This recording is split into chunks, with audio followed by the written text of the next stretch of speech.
জিনিস বড় সম্মান হাদিয়া তো পারো অভাব নাই, কিন্তু এই রাজনীতির পথটা তো বড় পিচ্ছিল, বড় কাটা যুক্ত। বাজারে এই পথে চলতে গেলে অনেক সময় গালি খাওয়া লাগে, অনেক সময় মারারও হুমকি দেয়, অনেক সময় জেলেও যাওয়া লাগতে পারে, অনেক সময় বিভিন্ন মুসিবতের কোনো শেষ নাই।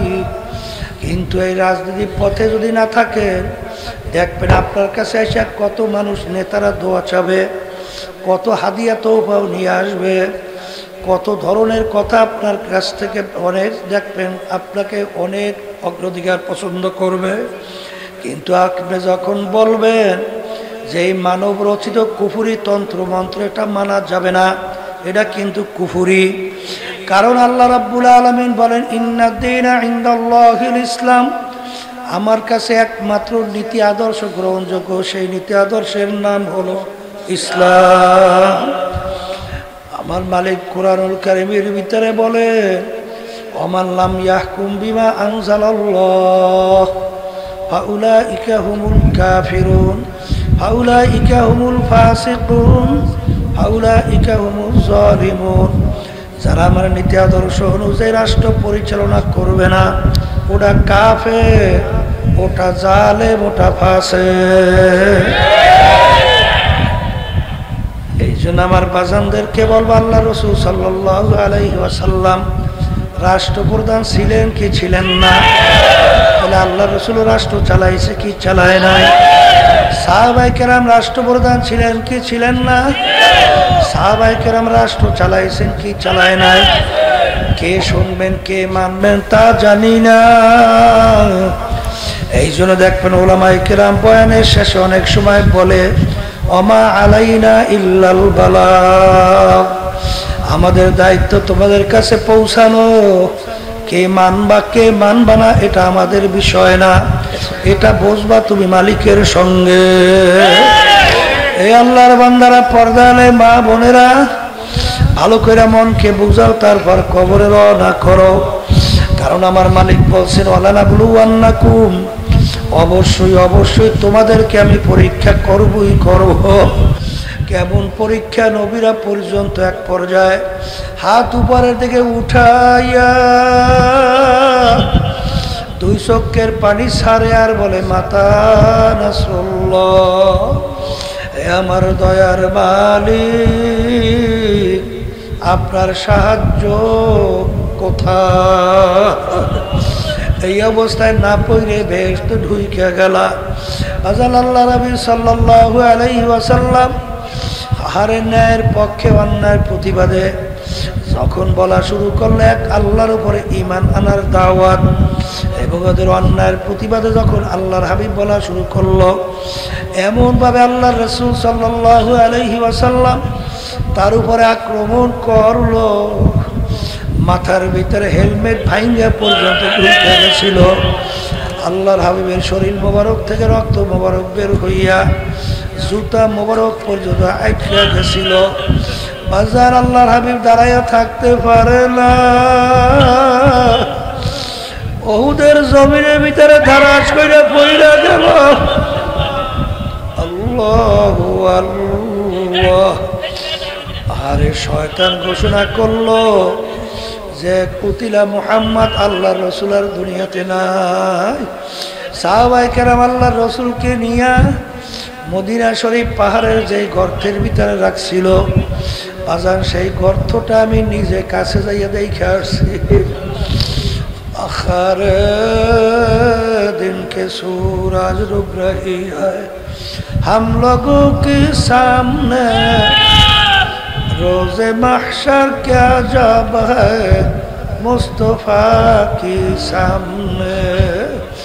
আমার আব্বাজান বলতেন, বাবা এই রাজনীতির পথে আমি পিচ্ছিল পথে কাঁটাযুক্ত পথে কেন চলি? কিয়ামতের ময়দানে আমার মালিক যদি জিজ্ঞাসা করে ফজলুল করিম, আমার দিন রাষ্ট্রীয় পর্যায়ে বাস্তবায়নের জন্য তুমি কি চেষ্টা করছো, তখন কি জবাব দেব? এই জবাব দেওয়ার জন্যই এই কাঁটাযুক্ত পথে চলি। আলিয়াউমা আকমালতু লাকুম দীনাকুম আরে ওয়া আতমামতু আলাইকুম নি'মাতি ওয়া রাদিতু লাকুমুল ইসলাম দীনা। দিন কিন্তু পরিপূর্ণ। বুজুর্গি কি নেহি হামকো জরুরত গোলাম আপনা বানালে খোদায়া। এই দরবেশ আমার বাবারা, কোন বুজুর্গি আমার মালিকের দরকার নাই। মালিকের কাছে দোয়া করো, মালিক দরবেশি বুজুর্গি আমার কোনো দরকার নাই। আমার দরকার তুমি আমাকে গোলাম হিসাবে কবুল করে না। আল্লাহ রাব্বুল আলামিন তার রাসূলের উপাধি দিয়েছিল আব্দুহু ওয়া রাসূলুহু। আরে আগে আমার বান্দা, এরপরে আমার রাসূল। এই জন্য আমার বাজানদেরকে বলো, পর্দারে মা বোনদেরকে বলবো, বাজান কার কখন কোন সময় ডাক আসে তোমারও জানা নাই, আমারও জানা নাই। মরণ তো একদিন লাগবে। দুনিয়া কিন্তু ক্ষণস্থায়ী, দেখতে না দেখতে শেষ হইয়া যায়। আখিরাতের স্থায়ী জিন্দেগি শুরু হবে আর শেষ নাই। আজকে দুনিয়ার ভিতরে একটু রৌদ্রের তাপ সহ্য করা যায় না। দুনিয়ার আগুনে একটু আঙ্গুল ঢুকাইলে 1 মিনিট আঙ্গুল রাখা যায় না।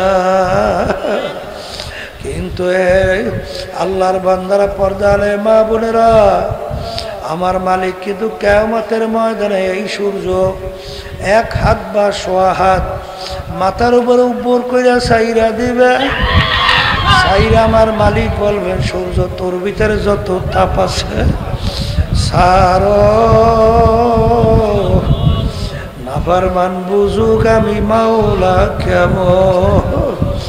কিয়ামতের ময়দানে ঘর নাই, বাড়ি নাই, গাছ নাই, পানি নাই, আগুন নাও কোনো জায়গা নাই।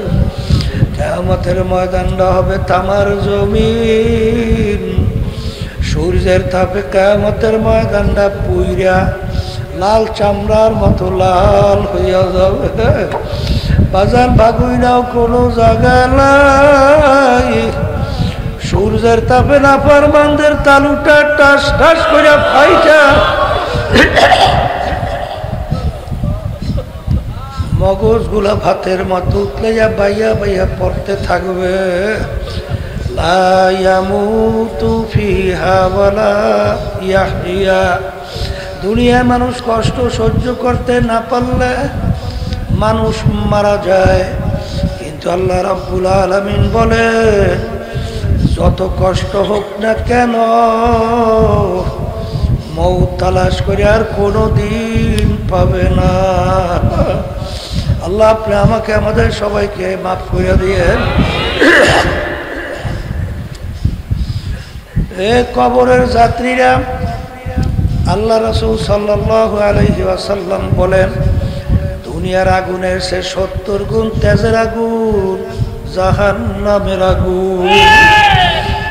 জাহান্নামের আগুন কেমন তেজের হবে আমি বলি না, আল্লাহ রাব্বুল আলামিন বলছেন, নারুল্লাহিল মুকাদাতুল্লাতী তাত্তালিউ আলাল আফইদা। জাহান্নামের আগুন এমন তেজের হবে, শরীরের যে কোনো জায়গায় লাগার সঙ্গে সঙ্গে ওই আগুন যে কলিজা পর্যন্ত পৌঁছে যাবে। আল্লাহ আপনি আমাকে আমাদের সবাইকে মাফ করে দিয়ে। এ দুনিয়াদার পাগল আমার বাবারা, আল্লাহ আল্লাহর রাসূল বলছেন, আমরা শুধুমাত্র শুনাই, এরপরে যদি মন না মানে, দুনিয়ার সাধারণ আগুনের ভিতরে একটু আঙ্গুল মাঝে মাঝে ঢুকাইয়া দেখো, কয় মিনিট ওই আগুনে আঙ্গুল রাখতে পারবা। দেখবা 1 মিনিট আঙ্গুল রাখার শক্তি দুনিয়ার কোনো মানুষের নাই। এ মুসলমান আমার বাবারা, পর্দালে মা বোনেরা, 1 ওয়াক্ত ফরজ আল্লাহর হুকুম নামাজ 5 ওয়াক্ত। যদি কেউ 1 ওয়াক্ত ছাইরা দাও, 1 ওয়াক্তের নামাজ অন্য ওয়াক্তে আলিশামি করে নিয়ে পড়ো, এই অপরাধের জন্যে 2,88,00,000 বছর জাহান্নামের আগুনের মধ্যে জ্বলতে হবে। মালিক আপনি আমাকে আমাদের সবাইকে মাফ করে দিন। একটা রমজানের রোজা যদি কেউ ইচ্ছা কইরা ছাইরা দাও, কমপক্ষে 70,000 বছরের সময় জাহান্নামের আগুনে জ্বলতে হবে। আল্লাহ আমাকে আমাদের সবাইকে মাফ করে দিয়ে। একটা যদি কেউ মিথ্যা কথা বলো, কমপক্ষে একটা কবিরা গুনাহ আমলনামায় জমা হবে, আর একটা কবিরা গুনার জন্য কমপক্ষে 7,000 বছর জাহান্নামের আগুনের মধ্যে জ্বলতে হবে। বাজার কারো যদি হারাম মালের দ্বারা রক্ত এবং গোশত তৈরি হয়, আল্লাহ রাসূল সাল্লাল্লাহু আলাইহি ওয়াসাল্লাম বলে তার জায়গা জাহান্নাম ছাড়া হবে না। বাজার বিভিন্ন দুনিয়ামুখী দলের সঙ্গে জড়াইয়া চাঁদাবাজি করো, টেন্ডারবাজি করো, ক্ষমতার বলে বিভিন্ন জুলুম কইরা বিভিন্ন সম্পদ কুসাও। এ কবরের যাত্রীরা, আল্লাহর হাবিবের এই হাদিস মনে রাখো, যেই হারাম মালের দ্বারা রক্ত এবং গোশত তৈরি হবে তার জায়গা জাহান্নাম ছাড়া হবে না। এ আল্লাহর বান্দারা, কবরের যাত্রীরা কোন দুনিয়ার পিছনে পইরা, কাদের পিছনে পইরা, কোন দলের পিছনে পইরা আল্লাহর হুকুম ছাইরা কোন কার পিছনে চলো, মনকে বুঝাও, তারপর কবরে রওনা করো। পর্দা কিন্তু আল্লাহর হুকুম ফরজ। বাজান জীবন যদি 2 রাকাত নফল নামাজ না পড়ো, জীবনেও যদি 2 রাকাত তাহাজ্জুদের নামাজ না পড়ো, এই জন্য কোরআন এবং হাদিস অনুযায়ী 1 সেকেন্ডের জন্য কোনো আযাবের ঘোষণা নাই। কিন্তু তুমি যাদের সঙ্গে দেখা দেওয়া জায়েজ নাই, তাদের সঙ্গে ইচ্ছা কইরা তুমি যদি একবার দেখা করো, বাজান কমপক্ষে একটা কবিরা গুনাহ হবে, আর কবিরা গুনার জন্য কমপক্ষে 7,000 বছর জাহান্নামের আগুনে জ্বলতে হবে। এ কবরের যাত্রীরা, পর্দালে মা বোনেরা, কার জন্য এই সম্পদ রাইখা যাও? বাজার কোন দলের পিছনে পড়ছো? আমার মালিক কোরআনুল কারীমের ভিতরে আগেই জানায় রাখছেন, ইয়াওমা নাদউ কুল্লা উনাসিন বিইমামিহিম। আমার মালিক কিয়ামতের ময়দানে প্রত্যেকটা মানুষকে তার দলের নেতা নেত্রীর সঙ্গে ডাকবে। ডাইকে আমার মালিক বলবে, তোর দলের নেতা নেত্রী যেদিকে যায় ওদের পিছনে পিছনে সেই দিকে চইলা যা। এক কথায় তোমার নেতা নেত্রীর যেখানে জায়গা, আমার মালিকও বলেন তোরও সেইখানে জায়গা। এই কবরের যাত্রীরা কে মানবা কে শুনবা জানি না। বাজার সবসময় মনকে বুঝাও, তারপর কবরে রওনা করো। একটা পিটান সহ্য করা যায় না। আর আল্লাহ রাসূল বলেন, আল কবরু রাওযাতুম মিন রিয়াজিল জান্নাহ আও হুফরাতুম মিন হুফারিন নার। এ আমার উম্মতেরা, এই যে কবর দেখো, এই কবর কিন্তু আসল কবর না। আরে কোন কোন আল্লাহর বান্দা বান্দির কবর একটা বেহেশতের বাগান হইয়া যাবে। মালিক আপনি আমার জন্য, আমাদের সবার জন্য কবুল করে নেন। আল্লাহ রাসূল বলেন, কোন কোন নাফরমানের কবরের মধ্যে জাহান্নামের আগুন এসে ভইরা যাবে। মালিক আপনি আমাকে আমাদের সবাইকে মাফ কইরা দিয়ে। আল্লাহ রাসূল বলে, ও আমার উম্মতেরা, কোন কোন নাফরমানের কবরের ভিতরে 99 তিনমিনান লাউ নুফিকা ফিল আরদি মা আনবাতাত খাদরা। কোন কোন নাফরমানের কবরের মধ্যে একটা না দুইটা না 99টা বিষাক্ত সাপ জমা হবে। সাপ কেমন বিষধর হবে, জমিনের ভিতরে মাথা কইরা যদি ফুক দিত, গাছপালা মাথা জাগাতে পারত না। কিয়ামত পর্যন্ত নাফরমানকে পেঁচাইয়া পেঁচাইয়া ঠোকরাবে। আমি বলি নাই, আল্লাহর রাসূল বলছেন, শুনাইতেছি। দুইজন ফেরেশতা আন্দা আন্দা বয়রা কিয়ামত পর্যন্ত নাফরমানকে গুর্জ দিয়া পিটাইতে থাকবে। মালিক, আপনি আমাকে আমাদের সবাইকে মাফ করে দিন। যারা বিশ্বাস করছে, ঈমান আনছিল, তাদের ইতিহাস পড়ে দেখো। আরে ওমর ফারুক রাদিয়াল্লাহু তাআলা আনহু কানতে কানতে গালের ভিতরে দাগ পড়ে গেছিল।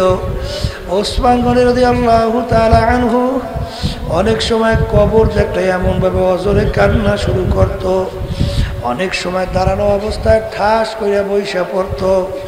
লোকেরা বলে, আমির, এরকম কবর দেখলে আপনি কেন অস্থির হইয়া যান? তিনি বলেন, ও আমার সাথীরা, আখিরাতের যে কয়টা ঘাটি, তার প্রথম নাম্বার ঘাটি হইল কবর। এই কবরে যার সঙ্গে ভালো ব্যবহার হবে, সামনের ঘাটিতেও ভালো ব্যবহারের আশা করা যায়।